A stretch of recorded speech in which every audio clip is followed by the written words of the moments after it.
Good afternoon, everybody. We're going to get started here. We got a few things to get through today. Thanks for coming. This is the final class. Hope you've enjoyed it so far. Obviously, I'm Tyler Parks, manager or director of government relations at the Tax Foundation. Today, we're going to be talking about international tax policy, which of all tax, probably the most hardest to understand, most complicated. So save the best for last, I guess, so to speak. So we do model international tax policy, but I think, as Alan will attest, it is difficult to really accurately model international tax policy. We kind of saw this with some of the numbers that the joint tax came out with on and we'll get into this, Pillar 1 and Pillar 2, some large error bands, and that's just kind of the nature of the policy. Not only are you measuring tax policy, but you're also kind of trying to game out what's going to happen in an international community. So there's a lot of uncertainty that happens with it. I think the principles of sound tax policy still apply, but they're applied, I think, a little bit differently in international tax policy. And what I mean by that is that we obviously are going to favor what happens in the U.S. more so than what happens in other countries. We want jobs here, we want investment here, we want tax dollars here. So not necessarily tax competition is a key theme of a lot of what we do in international tax policy. So countries are constantly competing against each other for jobs, investment, and these tax dollars. So I think this colors a lot of what Alan is going to talk about today. And I think the trade-offs of tax policy certainly still apply here. So we're going to do graduation today. So I'll call each name up, and then we'll stay up here, and then we'll take a group photo, and then you all can get out of here.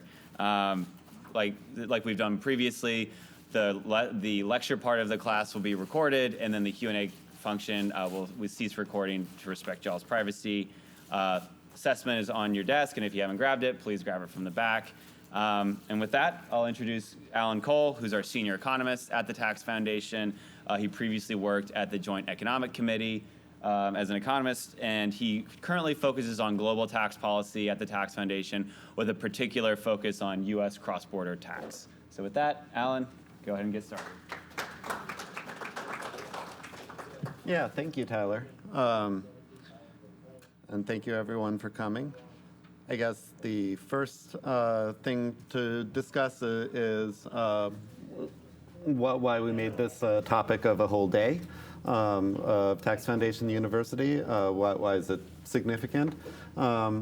First, the overall quality of kind of the jobs that you get from really large, really productive corporations that have expanded all over the world is usually higher on average in terms of compensation, and that makes sense. They make a lot of money. They need people to help them make a lot of money, and therefore, kind of the marginal product of someone's labor is higher, and that kind of basically means they need people, and if they have a good employment situation set up with someone, it's probably worth a lot to them, and they're willing to pay a lot. So one thing you can see from this chart is that multinationals kind of pay better. That their compensation share is kind of larger than their share of total employment in the U.S., but both are quite high. Investment also good. It's generally good to bring new physical structures or other organizations into your districts. And a special focus on research and development, which is kind of an intangible sort of investment, the sort that involves ideas, patents, things like that. Multinationals are really strong on that. They're the ones kind of pushing the envelope on new ideas for business and new ideas for how to make money and new technologies and things like that. So, these corporations, just as things go, they're really important to real economic activity. There's also kind of a revenue component here that's a little bit separate or disjoint from economic activity, in that companies have some flexibility as to where they locate their income. We'll see how that's true coming up.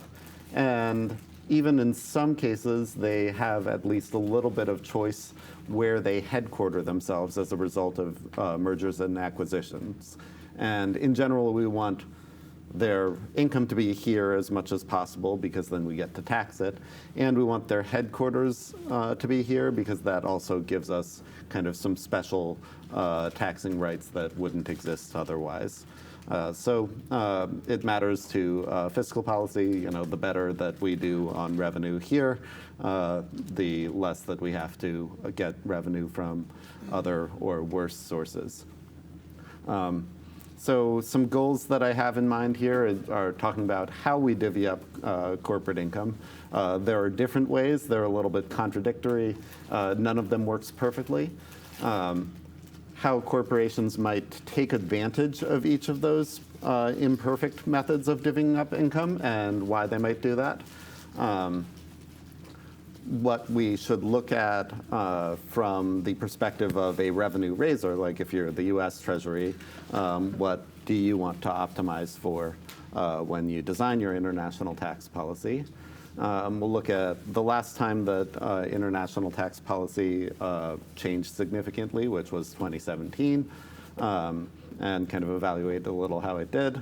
And we'll talk about the 15% global minimum tax that you may have heard something about, and that the White House recently put out a statement kind of rejecting it.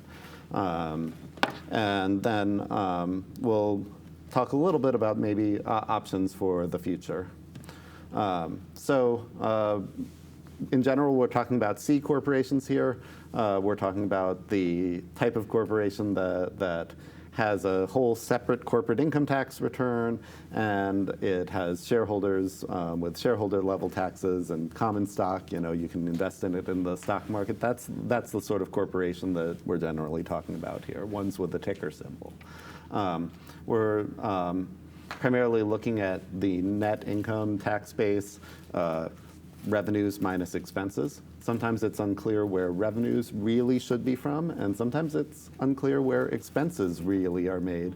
And that's where there's kind of potential for wiggle room in defining this space, which is kind of a problem for corporate income taxes and makes our lives more difficult in designing an international system. We subtract expenses using tax deductions. Some of these are business expenses, and occasionally you'll get a deduction for something that's arguably not a business expense and is instead something else, but that's when you subtract from revenue, your revenues minus your deductions, that's where you get your income. There's one other thing, and this is important to distinguish, deduction versus credit. We credit foreign taxes paid, sometimes incompletely, but it's mostly like one for one, a reduction of your tax liability. If you paid taxes, say, in a country like France as a US corporation, the US says, well, we have tax treaties with France. We want to avoid double taxation. So if you paid tax in France, that actually subtracts directly from your US tax burden, almost dollar for dollar. That's more powerful than a deduction, right? Because you're subtracting from tax, not just from taxable income. First, let's talk about how we divvy up corporate income. And there are multiple schools of thought on this. There are multiple ways of doing it. And my purpose here is not to tell you that one of these is really good and the other two are stupid. That's not the sort of situation. This is not that sort of policy area. Instead, it's like each one of them has weaknesses. The other ones account for those weaknesses a little bit, but introduce weaknesses of their own. So the result is you've got kind of a muddle of three different possible systems, none of which is perfect, and each of which, if you lean on it too hard, certain people are worse off, and certain people are kind of genuinely mistreated, and other people take advantage, and vice versa. Those three systems are, you could call them source-based, residence-based, and destination-based. Source-based could also be called like territorial, and residence-based could also be called worldwide. Those are additional names for them. The source-based idea is, where was this thing produced? And wherever it was produced, that's where the income is. Or you could divvy it down a little further. Where were the revenues generated and where were the expenses generated? Where's the revenue minus expenses? It's kind of where the productive activity happened. And in general, like, that's kind of the most consistent with income tax principles, and it's, for the most part, how corporate income taxes work. That it's kind of the main system, but it's not the only one. There's another way of doing things, which is residence-based, and that's kind of whose person or whose company is this taxpayer. Taxpayers are often called persons in legal speaking. It's like a large corporation can still be a US person, which is kind of funny. But they have like nationalities of their own, even though we're talking about multinational corporations here. For example, Microsoft is one of the largest American companies, I think the largest American company. The largest non-American company that does business in the US is probably Taiwan Semiconductor. And they have that nationality, and that affects the taxing rate. You can tax your own companies, like we can tax American companies on their income from other countries, even though they're kind of earning it abroad. So we could tax our people on stuff that they earn in France. We could tax our corporations on stuff that they earn in Germany. But we couldn't tax a Taiwanese company or a Danish company on stuff that they earn in France or Germany. So that's the residence-based principle. Residence-based stuff exists, and we definitely have one, but it kind of plays second fiddle and comes after source-based. Because it offers the foreign tax credit. It's a little bit like you get the second bite of the apple after the country where the activity is happening or alleged to be happening has its fill. And then finally, the last idea that people have is destination-based. It's, well, what if we instead did everything just on where is the final customer? And we located all of the, or some of the corporate revenue based on that instead. That's been proposed at times. It's part of certain provisions, but there's no real complete income tax system that does it. However, sales tax is a little bit like that. Value-added tax is definitely like that. And they have differences with the corporate income tax in that they kind of include more implicit value of labor and such. So they're a bigger base. They aren't taxes on corporate income, but they do have the destination-based principle. And you can almost think of a destination-based corporate system as it would import that principle from sales taxes and say, hey, where's the customer, rather than where was this produced? So why do we have these three different things? Why not pick one? They all have problems. Source-based, the problem is that in general, people will try to say that their income is sourced in the lowest tax jurisdiction possible. There are a few ways to do this. You could imagine in the absolute extreme, say the low tax jurisdiction is Bermuda, which is historically pretty true one. Your ideal as a corporation would be to somehow say all of our income belongs to Bermuda and none of it belongs to kind of larger countries that try to do higher tax rates. And this is a good deal for you because you pay lower taxes. It's also a good deal for Bermuda because they're charging some, tiny, tiny fee or tiny, tiny tax rate somewhere. And it's, not a lot in the grand scheme of things, but it's a lot for an island country with only a few tens of thousands of people. If you get like $1 million in tax revenue between your 10,000 people, like that's a great deal, even if a much larger country would have wanted billions in tax revenue. That's kind of what you would want to do if you're a corporation. Obviously, larger jurisdictions know about this, and they're not going to allow very extreme versions of this. They'll say, hey, you clearly produced this over here with us. You clearly have, workers and payroll and so on. And they'll say, you have to account for your income kind of in our jurisdiction and outside of it. And the prices that you implicitly put on your accounting worksheets, they have to be kind of legitimately what you would have in a real market-based system. That is, like if someone in your company in India did some software work, you would want to kind of pay them a reasonable price for their work, and that payment is deductible from your US taxes and goes into your Indian revenue. Of course, like what exactly is the reasonable price for, say, a half-finished good or something that's unique to your company? Say you've got like something close to a software monopoly on a particular kind of market or something. It may not be obvious what that price is, so that's where there's a lot of argument about it.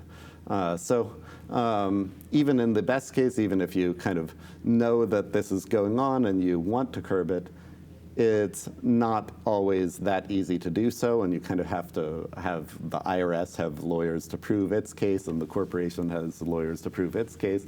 And all of this is kind of expensive and bad because you're occupying a lot of smart people's time arguing about where the ineffable income kind of belongs to in a geographical sense, when really it's more of an abstract concept. And this is especially true with things like patents, stuff that goes on the internet.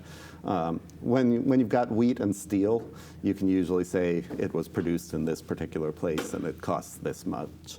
But the more unique it is, the more intellectual it is, the more internet-based it is, the more the source-based system breaks down. And that's the big problem with it.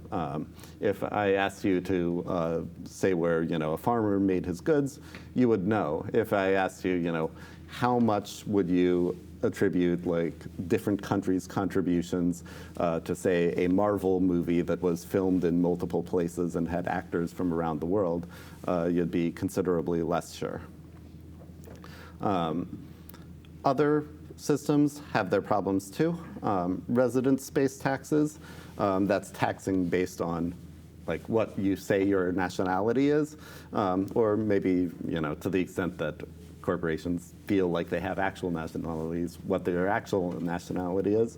That can be changed at the margin, like you can try to regulate it a little bit, but the basic idea would be, say there's a country that treats its companies a little worse on the citizenship kind of principle, and a country that treats them a little better. What people will try to do is generate a merger between two companies, one from the more taxpayer-friendly state and one from the less taxpayer-friendly state, and say, we're all from the more taxpayer-friendly country now.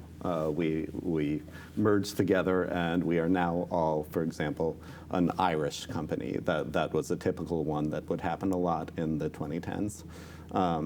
That happens a lot less now than it did in the 2010s because we improved some stuff, but it happens.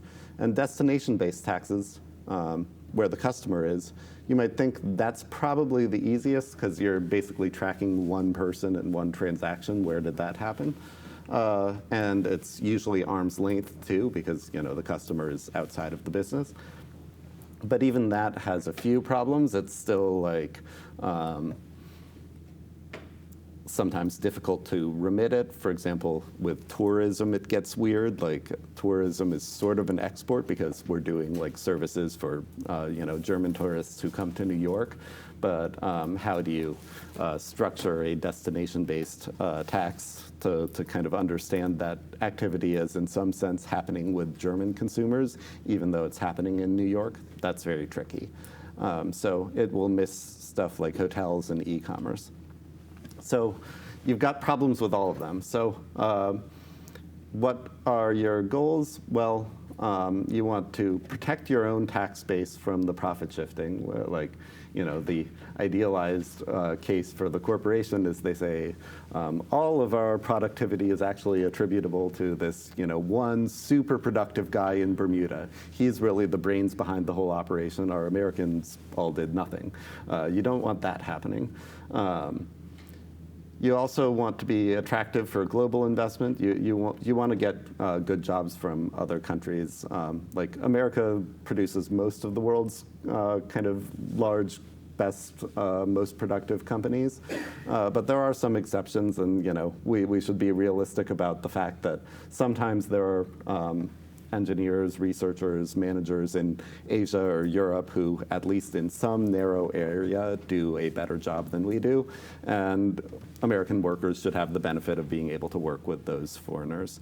You also want to make your homegrown firms competitive abroad, in part because you can get some residence-based tax, but also because it's like complementary to good jobs at home. Like if your company is shipping a few million products in the US, then research and development only impacts those few million products in the US. Whereas if you're shipping tens of millions because you expanded to the UK and Germany and China and all of that, then your research and development, it applies across more products. And so there's probably more jobs for researchers on how to make the product better. And if you're kind of an American company, they would probably prefer those research jobs be in the US. And that kind of improves the quality of kind of global, the jobs at global firms if they have something that kind of scales them internationally. And you want to do all of this while reducing the complexity of the system where possible.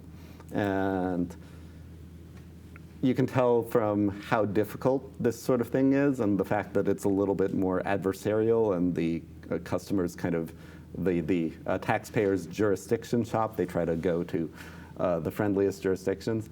That's challenging. This is not going to be a place where taxes are simple, but you want simpler where possible. TCJA did this approach. First, we had a really, really silly system before TCJA. Nobody liked that system, not revenue collectors, not taxpayers. Everyone thought it was in need of reform. It happened that 2017 was the time for a large tax bill. But I think anyone who had who would do a serious tax legislative proposal would have done something with the U.S. corporate rate and corporate tax base at some point. It didn't have to be like the particular coalition that did, because nobody liked the previous system. You had a worldwide tax, a residence-based tax, but they would say kind of, you don't owe the tax until you bring the money home. And the bringing the money home thing didn't really make sense in the context of, the world of today. Like banking is global, we're all on the internet. Like what are we even talking about here? You're not bringing the money home on like ships like filled with gold. So it didn't make sense. People would keep their money abroad. But in effect, there were kind of fuzzy ways that the income could return to the US for investment purposes without returning for tax purposes. So it really didn't collect very much, despite being a high rate and presumably a large base. And so we changed all of that, and the Congress that was in session then said, look, we'll give you a much lower rate on your international income, but it's assessed immediately. And that really kind of forms the core of what they did in 2017. They said, hey, we know that intangible income, the incomes associated with kind of patents, royalties, brands, things like that, that's the stuff that's really malleable, not the wheat and steel. So we want to be competitive and offer that kind of an attractive rate at home so that it can stay here where possible. But also, if you're abroad, you're putting your income abroad, and you get a low tax rate on it, and it's got a lot of intangible kind of idea-based or internet-based qualities, then we will assess a residence-based tax on it, and we'll assess it immediately. So the worldwide component of it is called GILTI, Global Intangible Low Tax Income, and that's all of those words matter. It's income from outside of your home country. It's from outside of the US. It's kind of targeted towards the intangible. They kind of say, like, hey, if you've got a bunch of substance, if you've got like workers in factories, we're not talking about you. And there's a way to exclude some of the income associated with that. What we're really talking about is like if you say there's patents or intellectual property and you're paying royalties to that, that's what we're really looking at. And then they look at what's your rate on all of that put together. And you'll get a foreign credit for much of it. So if you're kind of paying a higher tax rate on that, then, well, maybe it's more legitimately substantive, and we'll credit that, and you won't be taxed very much. But if you've got a very low rate on that, that's, we're not going to accuse you of doing anything wrong or take you to court, but it's enough of a kind of suspicious tax fact pattern that we think you should be paying more tax, and we're just going to assess it this way. That's how GILTI works. FDII is, or foreign-derived intangible income, is the incentive to put it in the United States. So it's the carrot where GILTI is the stick. The way FDII works, again, all of the adjectives in it that make up the acronym are important. It's foreign-derived income, so they're not doing this for like purely domestic stuff. They're looking specifically at global income that, again, has those kind of intangible properties. Once again, they kind of exclude the income associated with real investments, and they're looking more at income associated with ideas. That income, if you get revenues from abroad, but you say it's attributable to ideas produced in the United States for tax purposes, then you get a lower tax rate. It's almost like a reward for, like, hey, you did the right thing. Or if that seems a little bit too positive, you could say, this is the incentive that we needed in order to work with a tougher negotiating partner. We know that firms that are generating revenue abroad and their stuff is from ideas, they are the most capable of profit shifting. And so we might not even like it, but we do have to, as the US Treasury, offer them kind of a better deal to get them to come to the table because we would like their income to be here. And then finally, there's something called the base erosion and anti-abuse tax. That takes a look at your domestic deductions. And it says, if you have too many deductions that are of kind of a certain suspicious quality, again, we're not going to like take you to court, but we're going to assess a special tax on that because that's a suspicious tax fact pattern. Maybe you're taking too many on interest and royalties, kind of the ineffable or intangible stuff that isn't physical, and that has a result of reducing your US income by a lot, and we don't like that. those are the three main provisions of the 2017 Tax Cuts and Jobs Act when it comes to international corporate income taxes.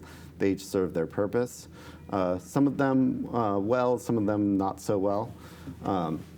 We think FDII, the incentive to put stuff back in the US, has done like a pretty good job. We can see in some ways that the US is getting more royalties income. A funny thing to do is look at Irish trade data, because Ireland is almost when it comes to international corporate income taxes, its data is almost like the data of a fake country. It's really just a proxy for corporate behavior. Yes, it has a few million people, but the corporations that route money through Ireland for their international operations are so large that they actually overwhelm kind of all of the more normal wheat and steel type trades that Ireland does. And their trade data really just shows you what our corporation's up to. And Ireland says that it's importing more intellectual property from the US, which is to say firms are locating their intellectual property more recently in the United States, and they are reflecting that when they report their data to Ireland and elsewhere. I'd say like newer tech companies are among the better examples of companies that have taken advantage of the FDII system, but there still remains a lot of kind of stuff that we as Americans probably feel should be substantively ours, the intellectual property that we feel we created, but nonetheless is still located in other places, including Ireland especially. And so it certainly hasn't been perfect in that respect. There are also some issues with guilty and beat. I talk about them more in my longer papers, which you're welcome to look at. But at least for the moment, I think I will move on to the global minimum tax. The idea of this is, well, if corporations are shifting their income to the low tax jurisdiction, and that means nobody can assess the corporate income taxes they like, maybe we should try to establish a floor on the so-called race to the bottom. And this is mostly a European idea. In some respects, Europe is more vulnerable to profit shifting than the US, basically because you have small countries and they're right next to each other. It's like very hard for, let's say, a large US agricultural conglomerate to say, really, our income belongs somewhere else. It's like, you're located in Chicago for your corporate headquarters. You've got, your distribution centers in Peoria. How could your income possibly be international? So we aren't that vulnerable. But imagine you're like a Dutch company, and there's Belgium right over there, and France right over there, and Luxembourg right over there. Suddenly, and they're hours drive away. That's a whole different ballgame because so much stuff can shift, and it's even easier to even shift real activities. So Europeans are more worried about this race to the bottom than Americans typically have been. And so they decided we'll establish a minimum rate of 15%. And they have kind of a trio of cascading ways to do it. First, the home country does it, of the actual productive activity. They have a special minimum tax to make sure you're paying at least 15 there. It's not quite the same as the Biden administration's 15% minimum. There's a discontinuity between those.